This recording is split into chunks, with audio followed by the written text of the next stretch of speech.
ignore how dumb that was. What is up, Flick fans? Welcome back to my channel. Today we're talking about the brand new Mike Flanagan film, Dr. Sleep. I was very excited for this movie. Does it pay off? Let's talk about it. So years following the events of The Shining, a now adult Dan Torrance meets a young girl with similar powers as his and tries to protect her from a cult known as the True Knot, who prey on children with powers to remain immortal. And it's interesting enough because I actually did not even read that premise going in. I knew little to nothing about this movie other than the fact that it's a sequel to The Shining, both the movie and the book. How the heck are they going to manage to do this? Well, if I'm going to trust anyone, it's Mike Flanagan. I love this dude as a filmmaker. In the studio horror genre, and I don't mean to say it like that, the guy is very artistic, but that kind of world, you have James Wan, a few more people I'm sure, but the two names I think of, James Wan, Mike Flanagan. Oh my goodness. Gerald's Game, really enjoyed. I like Hush, Haunting of Hill House, one of my favorite horror shows, probably my favorite horror television series of all time. So I was pumped to see this guy take on this material. You have Ewan McGregor, who is really good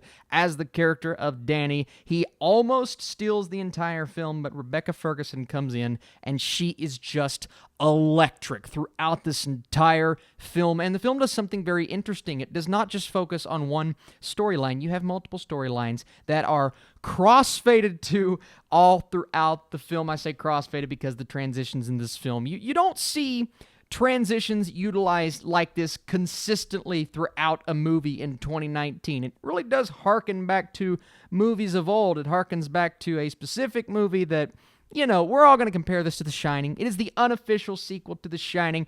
And yes, if you're looking for those Easter eggs, those moments, those nods to the original film, they're in here and they're abundant. And I'll tell you the way to watch this film. I watched The Shining literally an hour before I went and watched this movie. That's the way to do it, man, because those nods, those Easter eggs, unless you've seen the movie 1,000 times, you're not going to fully appreciate them because it is so apparent, the love that Flanagan has for that original film, for the source material.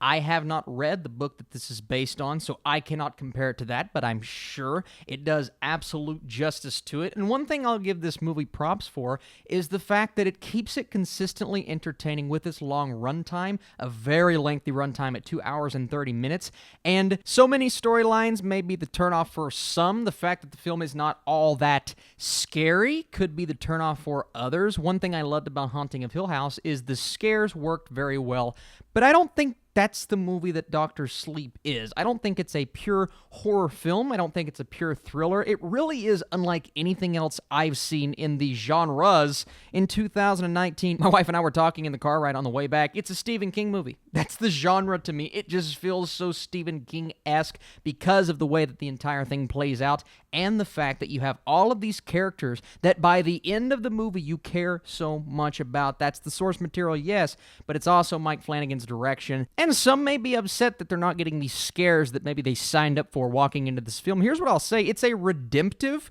horror-esque movie, some wonderful story arcs, and at the end of the film, for certain characters, you're going to feel just happy that the film resolves itself in the way that it does. And of course, we have to give a shout-out to Kylie Curran. She plays the character of Abra, who is really, I mean, you have Ewan McGregor, and then you have her. She is kind of the focus of this film. The way that they are dealing with these abilities, the ability to shine. So you start her storyline out, you follow her, then you follow Danny, and you're understanding where he was at a point in his life, where he is now. You get those flashbacks that really do build up that storyline even more. And then you go to Rebecca Ferguson's group and that entire clan and the monstrous, disgusting, horror, violent-filled things that they are doing. All of those storylines converge in a really cool way at the end. It does take some time to get there. It does not feel super short compared to its runtime. It feels as if it flies through those storylines, but it shouldn't. This is a traumatic film. It's all about embracing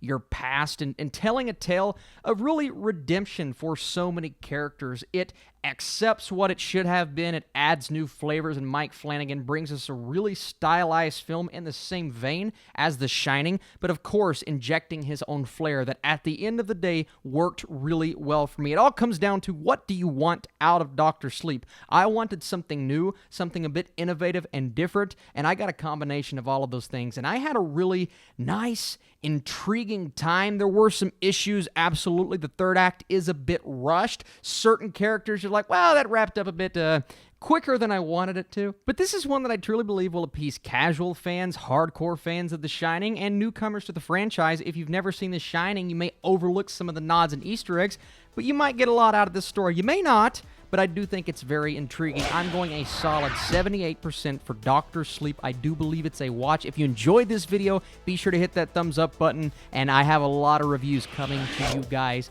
this weekend. Going to try my best to push them out. We are having some family issues right now. I have a relative, a grandmother, who is very sick, so I don't know my exact schedule as of yet. But if you guys can keep her in your thoughts, that would be awesome. Going to try my best to get to all of these things. You're truly the best. Thank you so much for watching. Had a good time watching this movie, and I'll see you soon.